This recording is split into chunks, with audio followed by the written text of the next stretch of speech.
esse vídeo, ele vai ter um pouco das características daquele debate que eu fiz lá no Três Irmãos com o Miorim.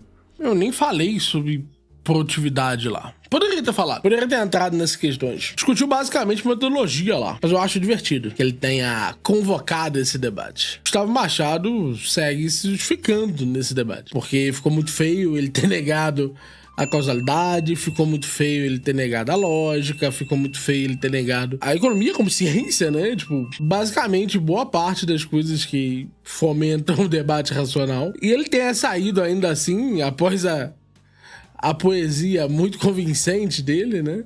Saído dizendo que venceu, né? Estranho. Sobre quais critérios? Não podem ser causais, não podem ser critérios lógicos, não podem ser critérios científicos, não podem ser critérios de convencimento. Quais critérios? Caracteriza da seguinte forma. Pra mim, foi divertidíssimo ter feito. Foi um dos mais divertidos que eu fiz. Que essa turma anarcapitalista, que só estuda Ludwig von Mises e coisas correlatas... Isso é uma coisa muito engraçada, né, mano? Eu mal citei o Mises naquele debate. E a razão pelo qual eu citei pouco Mises naquele debate é porque eu acredito que o principal problema do que estava sendo discutido naquele debate era do fato que quando você menciona, classifica, categoriza várias interpretações, existe uma interpretação que a raiz dela mesmo é justamente ou a soma ou uma escolha possível. O que isso significa, gente? No dia 1, eu digo que o dia 1 tem essas características. No dia 2, eu digo que o dia 2 tem alguma outra característica. Sei lá, o dia 1 foi chuvoso. O dia 2 eu classifiquei como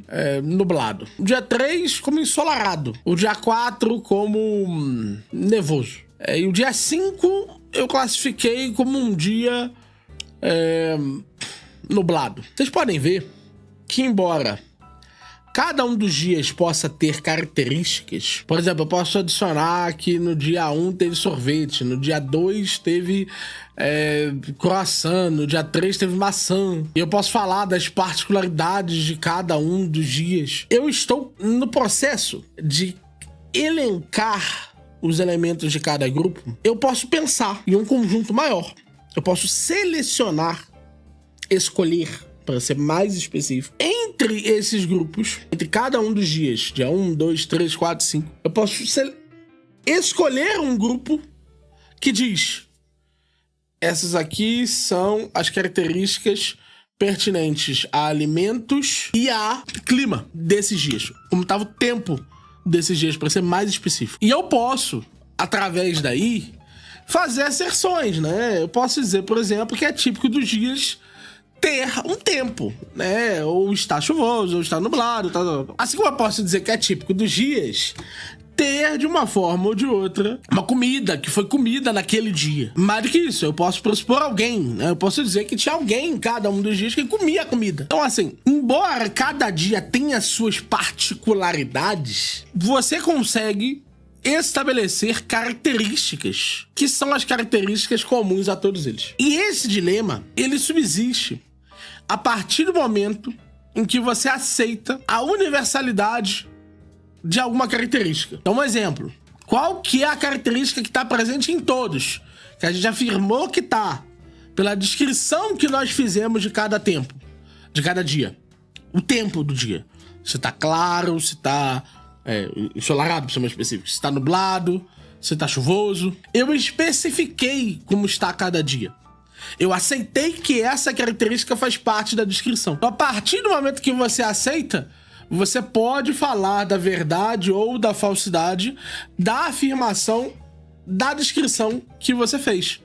Fazer o contrário é negar o próprio procedimento de descrição que você está efetuando. Ou seja, é uma questão de raciocínio. É uma questão que dificilmente precisa ser aceita por alguém no sentido forte. Porque não é nenhum argumento do Mises, né? É apenas um argumento contra o historicismo. E que, por acaso, como durante o debate o homem me deu a aceitação do axioma da ação, eu utilizei isso para atacar e para afirmar que, a partir daí, concluía-se a razão de Ludwig von Mises, né? E que ele, portanto, não poderia afirmar o contrário, né? Isso é muito claro para mim. Então, assim, do ponto de vista intelectual, eu não preciso recorrer ao Mises pra fazer esse argumento. Assim como eu não precisava recorrer ao Mises pra dizer que o marxismo é uma merda. Não sei se vocês lembram. Eu tinha na minha frente ali o Milovan Djilas, o Kolakowski. Eu levei os livros. O Milovan Djilas, Kolakowski e o Robert Tucker, que são autores que não são austríacos, não discutem a posição econômica, não discutem nuances metodológicas de economia. Então, assim, atribuir uma coisa a outra é estranha. E digo mais, o Ludwig von Mises é muitas coisas, mas ele não é ANCAP, né? Ele foi um grande economista, foi o último cavaleiro do liberalismo, um cara intransigente. Mas pro Mises, o anarcapitalismo era uma bobeira, porque o Mises acreditava que o Estado era necessário. O Mises tem uma crítica lá no socialismo aos anarquistas, e essa crítica ele vai refazer novamente lá no Ação Humana. Ele vai, em alguns momentos da sua obra, criticar qualquer possibilidade de uma anarquia. Então, assim, quando alguém diz que o principal autor dos ANCAPs é o Mises e os autores correlatos, isso já me diz que esse cara não sabe muito bem o que é correlato, né? Não pensa muito bem sobre essa questão, né? Mas todo mundo é obrigado a ler a porra do Rubin, né? Ficar apunhetando essa porra. Vocês têm noção, velho? Na escola austríaca, o Hoffmann é um autor respeitado. Dentro da sua própria escola, ele é um autor muito bem considerado. O Rubin é um autor secundário até mesmo entre os marxistas. Um cara dizer que ele analisa e toma a interpretação verdadeira do Marx, aquela que deveria ser seguida a fundo e tal. Nesse sentido, pode reclamar o que quiser do João Manuel, pode reclamar o que quiser do João Carvalho, pode reclamar, falar tal. Mas assim, eles são muito mais ortodoxos que Vassoria, né? Vassoria não conseguiu fazer o feito de ser ortodoxo nem entre os marxistas, né? Então, vamos com calma. Sobre tantas questões abstratas, envolvendo lógica, envolvendo ética. Que você só não respondeu, né? Quando eu falei que os marxistas não têm uma teoria ética, você só não respondeu. Quando eu falei que os marxistas só não têm uma teoria de verdade, você só não respondeu, né? Inclusive, eu falei abertamente, repito aqui, que eu, Daniel, deixei de ser marxista porque vocês não têm essas duas coisas. Vocês me perderam no momento em que vossas teorias desistiram da teoria da verdade e desistiram da ética. E o Lucas... 2+2. Opa, salve. Não, eu tô só apreciando aqui o Miorim Prime. Eu só quero saber se 2+2 é 4. 2+2? Depende. Por orientação marxista é quanto? Se for 2 quilos de tecido e 2 quilos de manga, dá 3,6 de manga e tecido. Mas é fofinho que ele disse isso no dia, né? Porque é uma parada meio de escola, tá ligado? Ele voltou à escola. O que foi, Mano Vitor? Vou colocar um timer aqui pra ti. Já tinha que ter botado. Só lembrou porque o Malboro apareceu, né?